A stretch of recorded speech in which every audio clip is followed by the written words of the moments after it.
Hey guys, Miss Brandi here, and today we are going to read about the moon.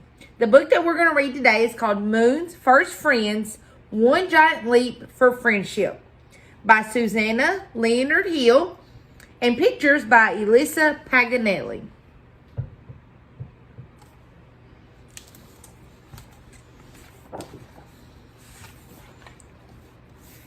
The moon was queen of the night sky. She was so bright that everything she touched glowed with silver light. But after many years had passed, she was lonely. If only someone would visit me, she said.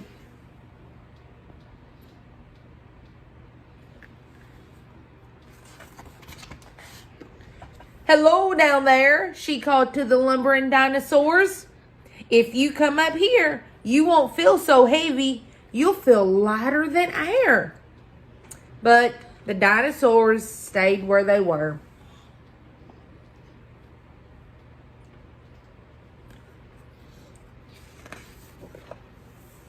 Under the moon's watchful eye, the surface of the earth changed. The moon saw glorious new creatures come and go. Saber-toothed tigers, mastodons, woolly mammoths, dodo birds, whales, rhinoceroses, and elephants. But they all stayed earthbound and rarely looked up to her in the night sky.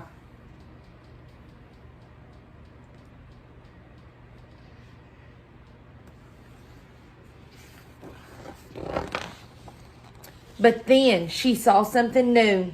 At night, people conjured fires like tiny stars.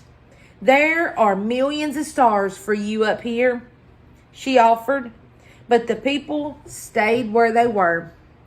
The moon watched as she circled and circled the earth.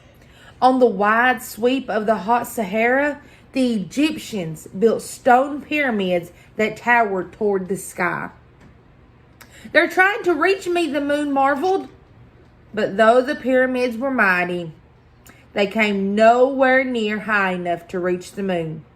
Perhaps they didn't see her.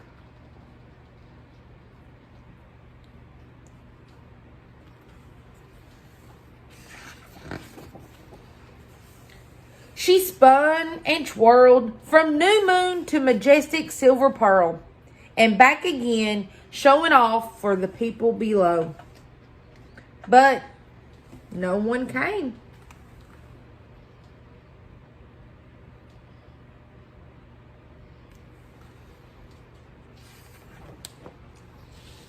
She watched as down on earth, people came up with all kinds of ways to get from one place to another. But they did not sail or drive or cycle or float to the moon. Then, on a windy day in North Carolina, the first airplane flew over a beach. You're doing great, encouraged the moon. You just need to fly a little higher. But the people on Earth only traveled to visit one another. Was it possible they didn't know she was there?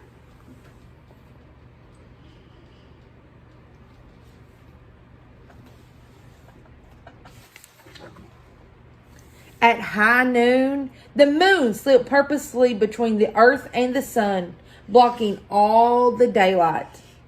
Then she slid aside again, allowing the sun to shine through. No one could have missed that, she thought. But still, no one ventured away from Earth. Would she ever have a visitor?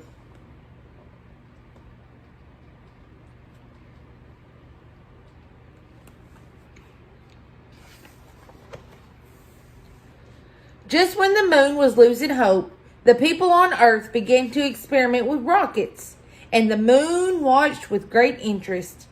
But the humans still had a lot to learn. One day, the moon's hope soared. A chimpanzee in a mercury capsule rocketed toward her. A visitor at last.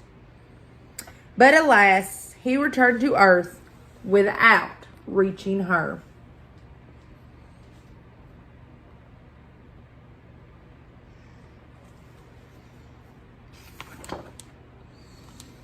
And then, one hot July day, a tremendous rocket stood upon a launch pad with 2 small spaceships perched on top. The countdown began. Countdown with me, guys. 10, 9, 8, 7, 6, 5, 4, 3, 2, 1. Lift off!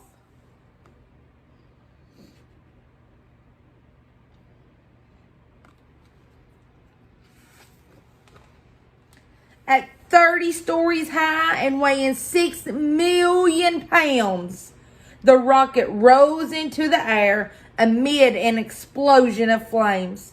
Slowly at first, and then faster and faster. The rocket fell away in stages, but the 2 spaceships hurtled toward the moon. They're coming, the moon said. They're actually coming.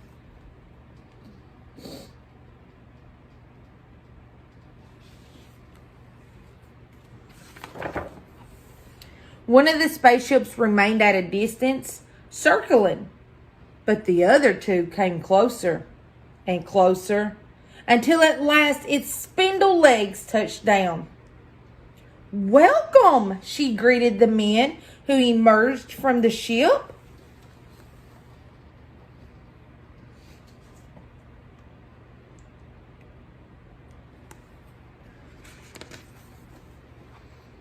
The astronauts walked across her surface with great bounding steps that made her dust bloom. They seemed delighted with how far they could travel with each astride. The moon gave them gifts of moon rocks and dust. "Take these back to Earth," she said. "Then even though I can't visit you, a part of me will be there."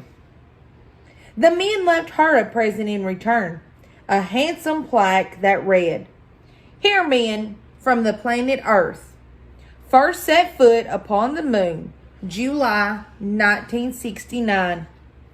We came in peace for all mankind." They also left her a beautiful flag with red and white stripes and a scattering of white stars on a blue background.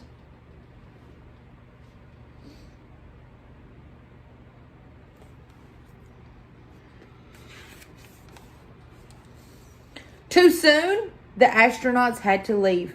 "Goodbye," the moon said as their ship floated away into the starry distance.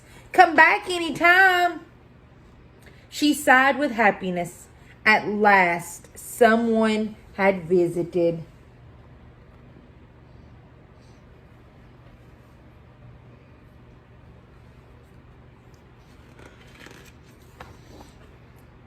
And now she had hoped that it would happen again and again. Maybe one day you will visit her.